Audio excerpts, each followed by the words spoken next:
HR, recruiting, and leadership. Certain kinds of misconduct, and I was quite surprised what I saw in my email inbox during the last week. When these kind of entities show misconduct or bad behavior, it will have a massive impact on your whole organization. Very important here. We're going to talk about this today.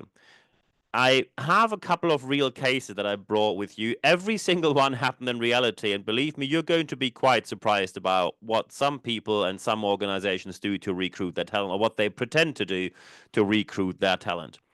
Very important here is that anything we have are cases from reality. So when you say, oh, I don't think this happens with us, good. But when you say, I don't think this happens at all, wrong. HR, recruiting, and leadership behavior. When we go straight forward into the cases, one of the most well-known cases was the case that happened at McDonald's that was reported about in 2023. When you now say, okay, it's not a great look when suddenly one of the main food chains or fast food chains in the world suddenly have their former HR head sued against and successfully sued against. It's not a good look, we agree, but when you see the details and you see the details down here, then you can see that the enabling culture of sexual misconduct and resulting damage is, of course, an absolute catastrophe. A judge in Delaware decided that. Now, even people who think that they lost money due to that. So, for example, you think that the stock price went down, or you had any kind of other damage, you can now personally sue people on this, and that was decided right here. Of course, this will have massive impact on your whole recruiting. People will probably go to a different fast food chain when they want to work somewhere in that industry, or people simply say maybe it's something where I don't go for food anymore. When even HR, which should always be a lighthouse of good behavior, when even HR shows something like that, as an organization, you're in deep, deep trouble. Of course, that person's not with McDonald's anymore, and hopefully things changed ever since. But when we talk about HR misconduct, it always has massive consequences. Not only do people stop to trust HR, and let's face it, especially in the English speaking world, trust towards HR, unfortunately, already is very low.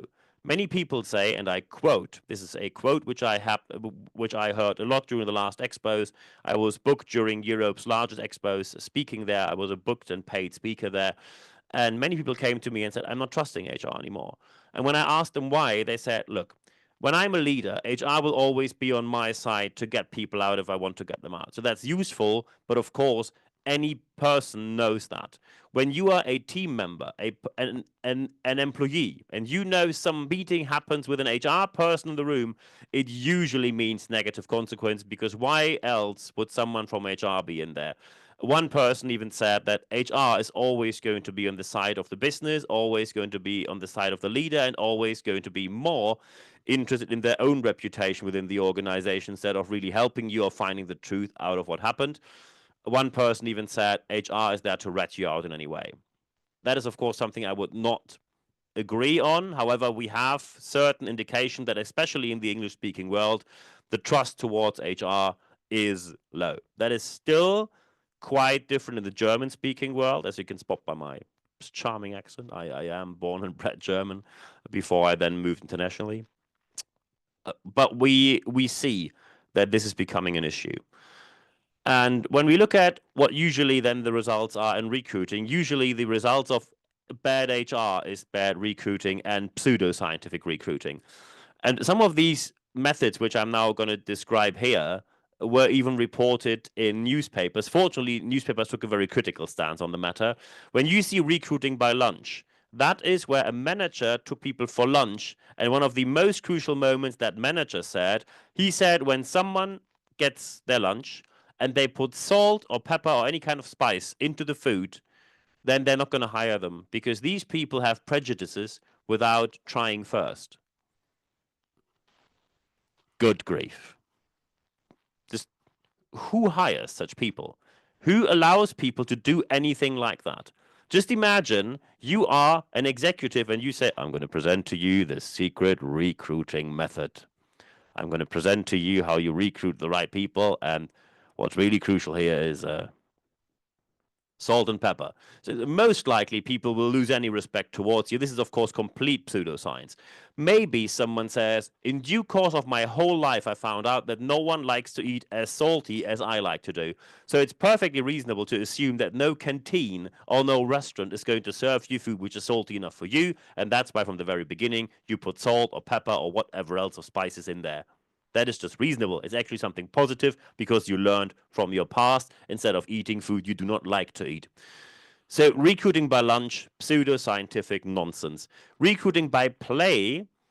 One of my friends in Germany was put through an HR process where they said, we're going to play a round of taboo. When you think this is something which is indecent, no, it's not taboo. So it's a card game in Germany. You have to describe a certain term, for example, house, but there are 5 main terms you can't use when describing it. For example, brick or window or door or home. So it always is more difficult to describe the term. And they said, we're going to play this card game with you. And when you somehow fit into our team, we will see that while you describe these terms. Again, pseudoscience at its worst. The only thing that happens here is when you say, hey, we need someone who is someone who has extroversion, someone who is able to present themselves in a room. There are many ways to find out if people are able to show extroversion. However, that is not one of them. And by the way, my friend left the room and never came back and gave them a really bad ranking, really bad rating on Kununu and Glassdoor. And that is very reasonable to do so because pseudoscience, just because you like the method, doesn't mean that it's a valid method. The next one is a big one, brain teaser. Maybe you heard of brain teasers before. Maybe you even survived one of them. When someone suddenly in the interview, out of the blue, says, well, what do you think? How many golf balls do fit in this room? And you wonder, what? Excuse me? Are you okay? When someone suddenly says, how many golf balls fit in this room? And of course, what they probably expect is that you give them a bit of detail, what you can test by a brain teaser. So, for example, when you say, hey, we're a consultancy business, and our clients often demand in detail explanations on site in that very moment, not in 2 days, not in 2 hours, in that very moment. And you want to check if someone is able to make a certain deductive or inductive method work and say, hey, let's look how big the room is, and I don't know how big a golf ball is, so I just assume it, or can I Google it, or can I use my smartphone or whatever else. These kind of brain teasers, now proven by science, do not hold up to scientific scrutiny. Job success cannot be determined by a brain teaser. What you can determine by a brain teaser is if someone is able to either give you details of their train of thought. However, again, here, people who show extroversion have a massive advantage. And often you're not only looking for people who have extroversion. Another big one are personality tests. Many personality tests, so always check for scientific validity. Most personality tests do not have any, or their only scientific backing is the person who developed the test to then sell it says, this is my train of thought, and I found a couple of sources which are reverse engineered that actually confirm my point of view. So personality tests most likely will, at the very best, they can give you a very first indication, but people know how to manipulate these tests. So when you apply for a sales job and suddenly there's this question where it says, oh, well, how would you react? Would you speak up and show the extroverted reaction, or would you just sit there and be silent? You just think of, okay, what kind of job am I applying for? Sales. So they probably want extroversion. So I'm going to make the cross where they want to have it. So people very quickly just manipulate these kind of personality tests. And when you go for something like graphology, where you analyze handwriting, that's just pseudoscientific nonsense. It's a pile of nonsense regarding that. So bad HR leads to bad recruiting. However, often in the first place, you already had toxic leadership, bad leadership, some sort of leaders who basically says, look, we also take care of ourselves and any toxic behavior is accepted as long as there's a positive economic outcome. And one company after another stumbles upon these leaders. The damage is massive, from stock exchange to organizational value to loss of talent to employee turnover. Toxic leadership is never acceptable. So, what are the consequences we're actually facing right here? The first one, of course, is culture. Your culture will go down the drain. When you have a toxic culture, people will not like to work here. Maybe, and you often see this on a Glassdoor, when people say, I had an amazing team, loved to work there, and we all took care that we weren't in the office because we had remote days. We weren't in the office when the leaders were. So people protect themselves against their leaders by saying, hey, an amazing team, so I just stick with the team and the leader can do whatever they want, but not with me. By the way, when you then have this very toxic culture, applications always go down. And that automatically means you have to spend more money on recruiting, more money on retaining people, more money on putting new people into the seats when people left, employee turnover, and whatnot. So applications go down and everything gets worse from there. And the final consequence of toxic leadership is you have an organization which is known on the market to be toxic, to apply concepts of pseudoscience, to be completely random and arbitrary when it comes to recruiting. And that is something that hardly any organization can ever survive. The question now is, how can we make it better? And on all counts, when it comes to implementing what you need to do better, is step number one is get an external view. The external view can be a training session you have. The external view can be a consultant. The external view can be someone from a different organization giving you feedback on what you do, can be a mastermind or a mentoring group, as long as, and that's a very important point here, there's professional qualification of that person. I am sick and I am fed up with an industry where anyone suddenly is anyone is a consultant, anyone is a trainer, anyone is a coach, anyone is a mentor or whatever else, just to drain money out of organizations. And of course, when now people say, well, Brabandt, if you talk about professional qualifications, what about your qualifications? Yeah, no problem. Go on LinkedIn, click on education, and then you find all the education. I'm not going to show off here. Just go on LinkedIn, look at my education. When you have anything to criticize, feel free to contact me. And I know, and that's a very important step here, I know that some people say, hey, there are valid reasons why people can't go to uni. From the fear of probably defaulting on student loans, from not being able to relocate, from not being able to afford, from having sick parents at home, for probably having other mental health aspects which keep them out of universities. And I do not mean that people must have a university degree. However, they need scientific qualifications. And these scientific qualifications are now available on platforms such as edX or Coursera from top-notch, cutting-edge universities, and these certificates start from $50, often even less. And when you now say, and of course you can still live in a country where probably that is too much money. However, in most industrialized countries, you might sometimes have to make a tough choice. What's more important now? Do you want to have these 4 or 5 certificates which actually prove that you have all the contents from a bachelor's degree? Or do you want to go on that camping trip somewhere? And when you then say, I prefer the camping trip, then it's your fault.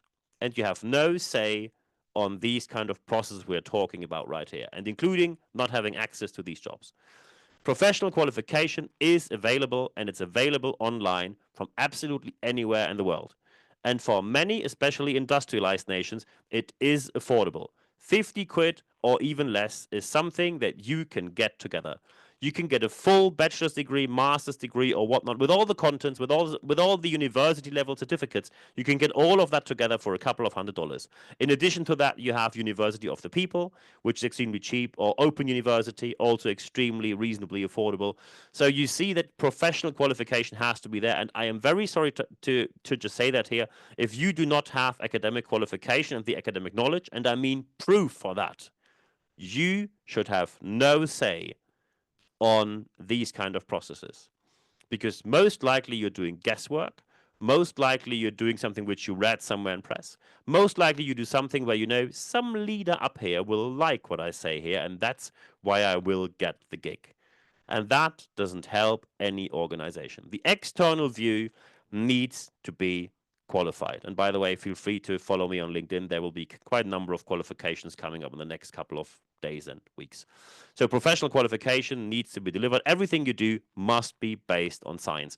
And when it's in place, you need audits and compliance. But some people will say, you start to refer compliance into organizations. Yes, I do, because compliance is tremendously helpful. When people say, they're just obnoxious, they just keep me away from work asking all these questions. Yes, that's their job. The difference between audits and compliance is audit simply means that someone checks at a certain point in time, are you doing right or are you doing let's say not so right.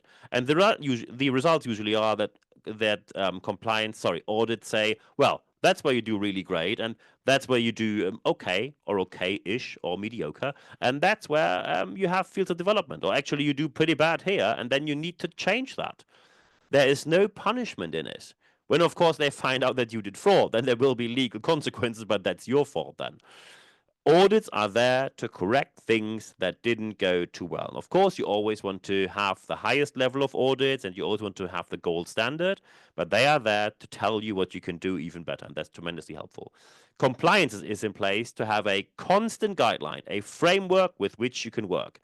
Compliance can say, we are not going to make decisions on who to hire over salt and pepper at lunch. Compliance can say, we're not going to throw a brain teaser in the room and then judge people just on that. Compliance can say, we are not applying overpriced and non-scientific personality tests in our HR practice, in our recruiting process. They are not compliant. They will not be used. And it's not relevant if you like them or not. They're not going to be part of our everyday practice. That's why compliance is useful.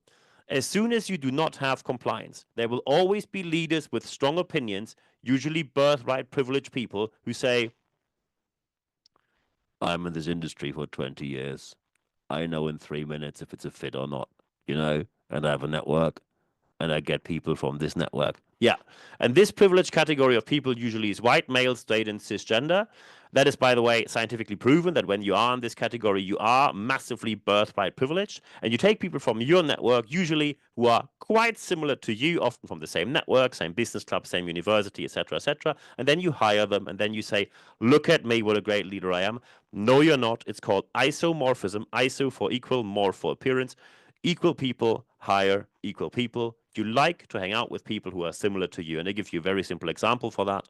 When I now look into your circle of friends, and I probably don't even know you, I know that you're watching this channel right now. And when you watch this channel and you're interested in HR, recruiting, and leadership, there's a very high likelihood that it is close to impossible that 90% of your friends are not working. They say living on handouts is perfectly cool, and that some cartoon channel or some non-intellectual channel is their favorite TV network, which they watch all day long.